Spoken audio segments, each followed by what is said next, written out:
And we're back at home, but not in the studio, like we never left. Welcome to the Confessions of a Not So Dangerous Mind podcast. I'd like to thank you all for spending some of your Sunday evening here with me in New York. But once again, we're going to skip past all that promotional jazz and get right to the guts of the episode. Well, I've got one of my Ali shirts on.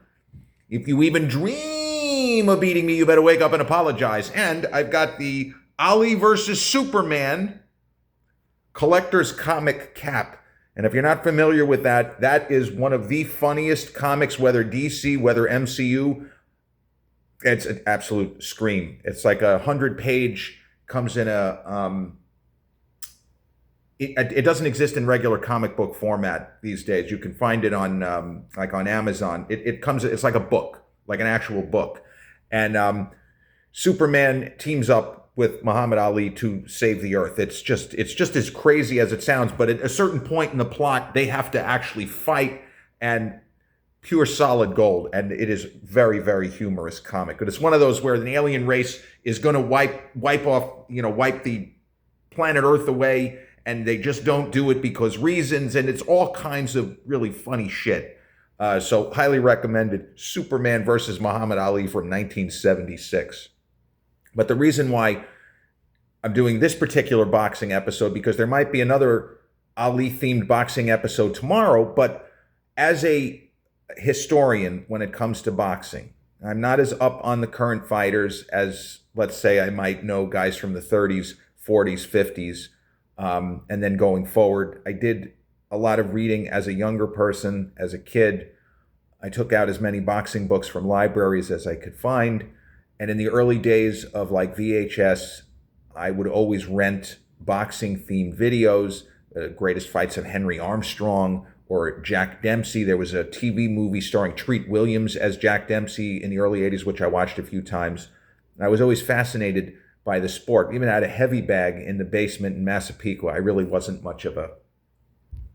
I suck. I couldn't do anything. My footwork, not good. 2 left feet, in the immortal words of Julia Roberts, 2 left feet and ugly fucking shoes, right? Yeah, not so good. But I love the sport, the so-called sweet science. And there are times where you're expecting a slugfest between two fighters, whether or not they're all-timers, as is the case last night, Canelo Alvarez versus Terence Crawford. Or just, two random heavyweights or guys in the lighter weight classes where they're just loading up big shots. But sometimes you do get really beautiful boxing. And Canelo Alvarez is a guy who can outbox his opponents, but for someone his size has enormous power. And it's very difficult because of the difference in eras and the way weight classes work. It is difficult to put fighters in historical context. But most people would say that certainly Canelo Alvarez is among, at the very least, the top 10 greatest boxers of Mexican descent who ever lived. You could kind of find a lot of wiggle room. There are some people who would put him in the top 5. The thing with Canelo, yes, he has 3 losses, but having an undefeated record, it means a lot at certain times, but not as much. It's not really just about an undefeated record, because you lose a close decision, and there are a couple of fights that people think Floyd Mayweather got the benefit of a good decision, like the Castillo fight. It's just difficult to stay undefeated if you're fighting top-level opposition, because you're going to lose a decision. Shit's going to happen. And last night, from what I read online, we can watch highlights, and the fight was on Netflix, but it is very difficult to score fights between top-end fighters. And we often end up having our own scoring kind of tilted by who we want to win or who we bet on. It's one reason why I'm not a fan of sports betting. You might end up going against, somebody that normally you would never go against. But from what I could gather, it seemed that the scores were too close, and that Terence Crawford actually needed to win the last 2 rounds to kind of seal the victory. He couldn't coast to the finish line in the manner of Oscar De La Hoya speaking of controversial decisions, when he fought Felix Trinidad. Oscar thought he was winning the fight by 5 or 6 rounds, and he pretty much gave away the last 3 rounds. Now, that's something that's not good in general. And who am I as a non-boxer to take issue with Oscar? But There are times where you have to try to keep distance and you don't want to get caught. Nobody wants to get knocked unconscious. And certainly Oscar didn't want what happened 5 years later with Bernard Hopkins, but that was different because he was losing. I think he may have been ahead on one card, but Bernard was starting to impose his will on him, and Oscar couldn't, try to circle and not do anything. I think that he would have ended up winning the Trinidad fight had he just kept doing what he was doing. Yeah, Felix could load up, but so could Oscar. Oscar could hit like hell, and we know Oscar was really tough. You look at the fight with Ike Corte. I mean, what a great fight. There are people that would say that's the best fight of, De La Hoya's career. Two knockdowns, each guy going down at various points, and, De La Hoya almost stopping Corte in the 12th and final round. But the idea is that you're going to lose decisions. It's the nature of the sport. And in the case of Canelo, he lost a tough fight. Floyd Mayweather more or less boxed circles around him. Canelo hadn't quite hit his peak, but he was still really good. And, it bears repeating, the 2013 Floyd Mayweather was better than the Floyd Mayweather in succeeding years. It was better than the Floyd Mayweather that faced Conor McGregor. Floyd was closer to what would have been his prime. I would say the last fight of his literal prime, maybe it was the Castillo fight, Diego Corrales. But Floyd did have a very long prime. And Terence Crawford is at an age where most top-end fighters, especially if they've been in their share of wars, they've already retired. Terence Crawford is 37. I will point out that Ali, at 37, should never have been fighting. He should not have fought past like age 32. I mean, if we could reboot the Matrix, how about Ali just retires after beating George Foreman, never comes back? Because there's a version of the Matrix where maybe he just says, you know what? I've taken enough beatings just in my comeback in the 70s. Joe landed about 100 left hooks on me in 71. But then we wouldn't have the thriller in Manila. But you understand, there are certain fighters at certain ages that have been through the kinds of battles that unfortunately stay with you, that you don't make a 100% recovery from. You don't like to see that. You don't like to see that with anybody, whether it's, a James Toney or a Vander. You just don't want to see it. And it was one of the most amazing things that George Foreman, in his later era, George still seemed sharp as a tack. And that was something that, call me old-fashioned, I thought that was kind of heartwarming. That with all the wars and all the professional fights, George Foreman, 76-5. What a fucking record, man. George was still George to the very end. Anyway, the interesting thing, though, anytime you have great fighters moving weight classes, or in the case of someone like Roy Jones Jr. jumping up multiple weight classes, because Roy's best weight probably was middleweight. The fantasy fight with Roy Jones Jr. at middleweight versus Marvin Hagler or Joe Calzaghe, or any kind of round robin with that. Like Ray Leonard's best weight was welterweight, but he won titles in four classes. You could say the same about Oscar. Oscar's best weight, his natural weight, was most likely welterweight. But the guys dare to be great. And when Canelo lost the fight to Dimitri Bivol, he went up in weight. He dared to test what he could do. And Bivol was a better fighter than a lot of people. People in the sport knew how good he was. But I think that casual fans such as myself were shocked at just what a terrific boxer the guy was. Again, we talk about the sweet science. It's not just about loading up. And what you saw last night from Terence Crawford, and people are going to complain no matter what. There were people online, one person saying, Terence put on a clinic, just beautiful boxing. And then one below, bullshit, Canelo won 9 rounds. All Crawford did was run. This is something you heard about Floyd Mayweather for his whole career. All he does is run. Hey, it's about hitting and not getting hit. I could imagine if the internet existed and we were able to kind of live stream our commentary on these fights, there would have been people complaining about Cassius Clay against Sonny Liston in 64. This kid is just running around the ring. He's not even trying to engage. What a boring fight. But then there are other people that would look at the entire career of Cassius Clay and then Muhammad Ali, 61 professional fights. And they will say that his single best performance, when you take into account the skill level that he had at that time versus the perceived skill level of his opponent, his best performance is the first fight with Liston. Because other than when he was blinded, he went against an all-time great, a guy that Mike Tyson has said deserves to be in the conversation. Sorry. deserves to be in the conversation of certainly the greatest heavyweights. And he completely neutralized him. He made the guy look like a sparring partner. The fight was a joke. And people would be complaining, oh, there's no action, there's nothing going on. Well, because Sonny keeps loading up, he can't hit the guy. The guy circles left, he circles right, he ducks back, Sonny loads up and misses. The sweet science, beautiful boxing. So what you saw, now Terence Crawford is very quick, and he doesn't look like a guy who would have big power. Just because you can't knock a guy out with one shot doesn't mean that you don't have power. There is a difference and there is a distinction. And Terence Crawford, when he leverages his shots, he's got obviously perfect technique and he knows how to lean into punches. And yeah, he was not really likely to starch Canelo Alvarez, who we saw in the Golovkin fights. He could take some shots. And I know he was surprised that some of his best shots, Triple G just pretty much ate them and said, come on, buddy. They told you, almost like Ali, come on, George, they told me you could punch. What are we doing out here? They told me you could punch.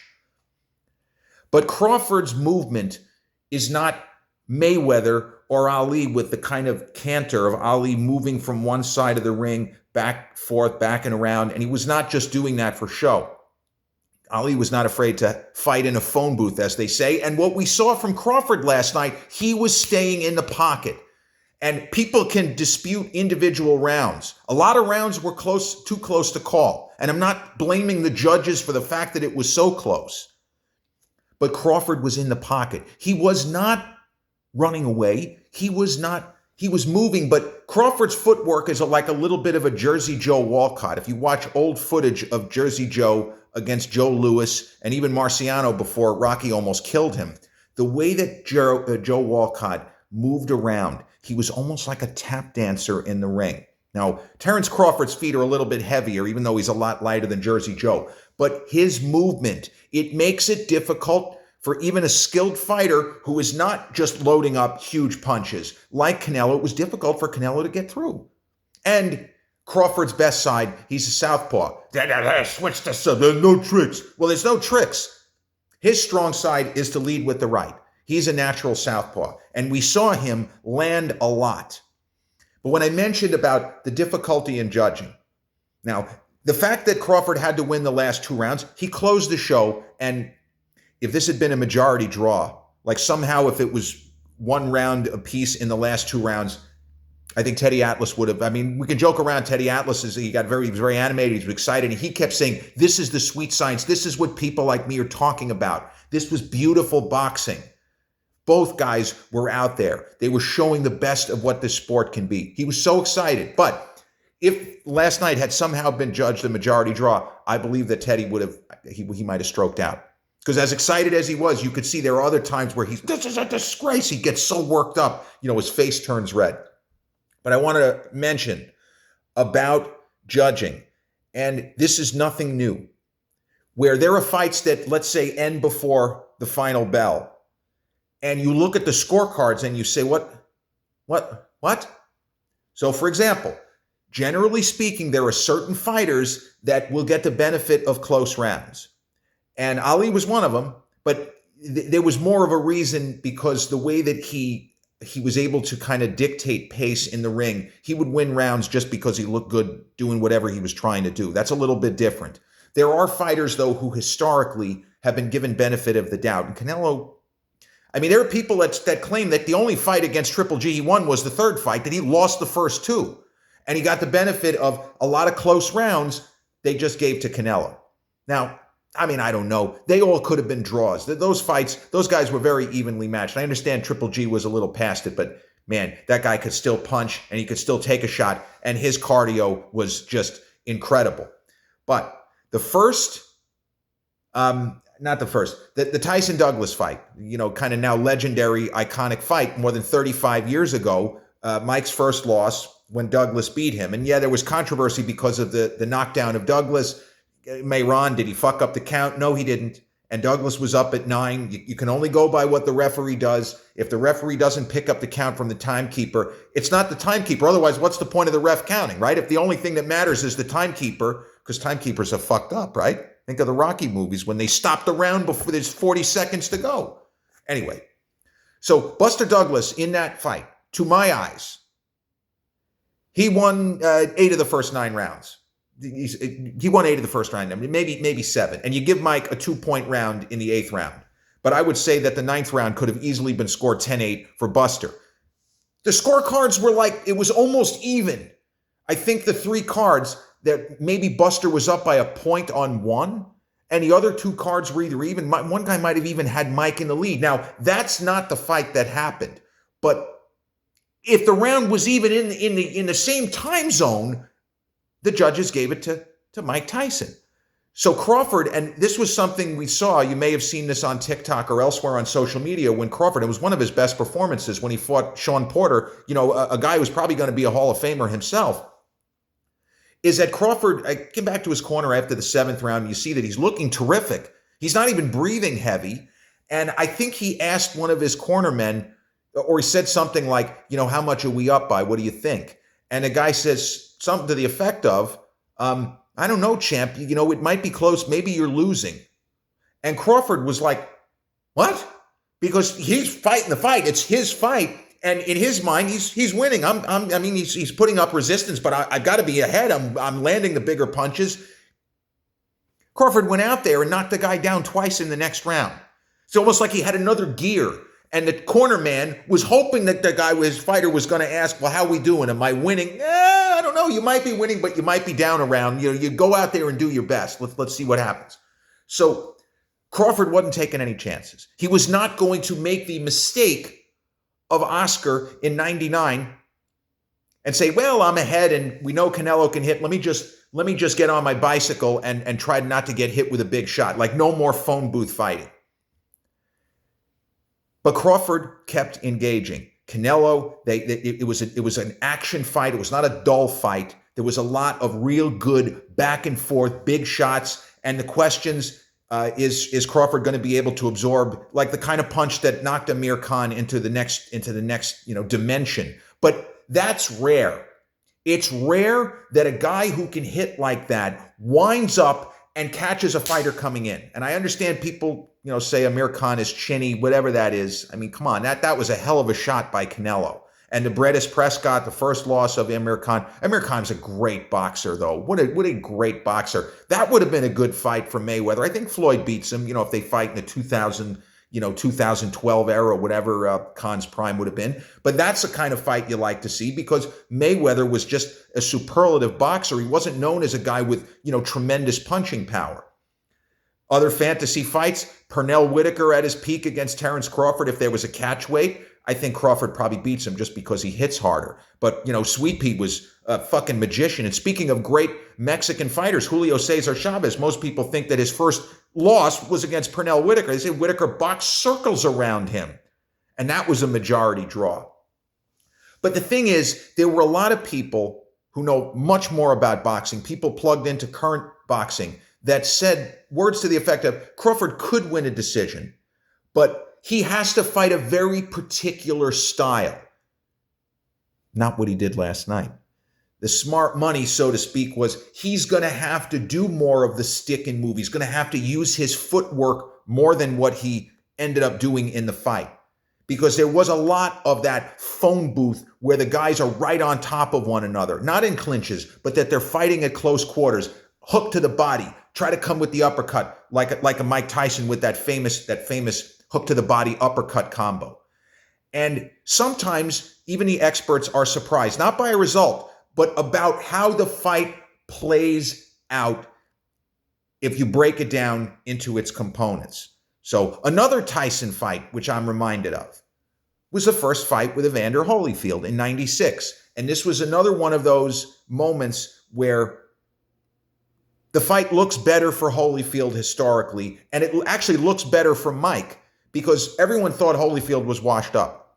And they thought that, well, Evander's he's going to come out to fight. He's going to give his best. He's not going to be afraid. The guys have known each other for 15 years or however many years already. They knew each other from the juniors. He's not going to be scared. Evander's going to shoot his bolt, but the fight's going to probably go 1 round, 2 rounds, no more than 3 rounds. What ended up happening was Evander was not washed up, even though he had lost the third fight with Riddick Bowe, where I think he could have won that fight, and he just sort of ran out of gas. He'd had the heart issue and whatnot.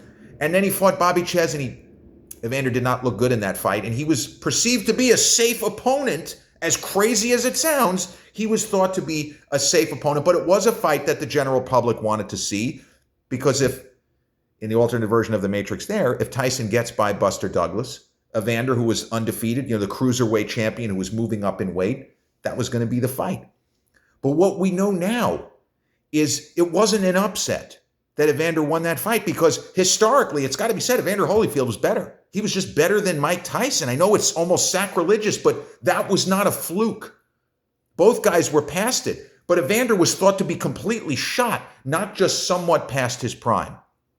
And Evander fought a different fight. What we were told, and you can go and watch this on YouTube, the official, I think it was TVKO, which was the HBO pay-per-view. Oh, no, I'm sorry. It was Showtime pay-per-view. The HBO was called something else. But the announcers were Bobby Chaz, who had just fought Evander and, was a Tyson fan for whatever that's worth. Ferdy Pacheco, the fight doctor, Ali's guy, and Steve Albert, one of Marv's younger brothers, the other being Al Albert. But Steve Albert, those were the three guys. Steve Albert, Ferdy Pacheco, and Bobby Chaz. And what everyone said before the fight, the only way Evander has any chance, assuming no crazy injuries or Tyson breaks his leg or something stupid, assuming they're going to have a normal fight, the only chance Evander has is to keep distance, stay out of the pocket, make sure that there's no slugfest, try to just execute good boxing, and try to win rounds. That was considered to be Evander's only path to victory. You can't get into a slugfest with Mike. It's not Evander's fight. Now, having seen the rest of Holyfield's career, the idea that Evander was not familiar with slugfests, what about the Foreman fight, right? What about Bert Cooper, who almost beat Evander? Evander kind of got the benefit of a weird count, which was like a standing 8 count in a situation. I don't really know what was going on there, but that was a spot where if that hadn't happened, Evander could have got beat by smoking Bert Cooper. And the first Michael Dokes fight and the first fight with Cowie. Evander was very comfortable in slugfest, but I guess the idea was that Mike just hit so hard, you can't stay in the pocket with this guy. You got to get out. You got to hit and you got to back away. You got to move out of his power. So to everyone's surprise, Mike came out firing, but the surprise was that Evander won the first round of that fight. And there were a lot of heavy-duty exchanges between them, as there were a lot of great exchanges of guys' head movement, ducking, dodging, defending, landing, missing. There was a ton of that last night, and there was a lot of that in the first Holyfield and Tyson fight.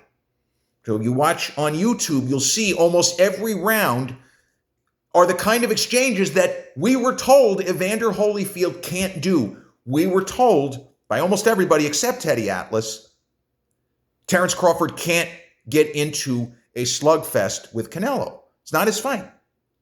Evander can't let the slugfest ensue with Mike. It's just not his fight. And it's not a criticism. It was just their take, even with all of the slugfests that Evander had come out on top.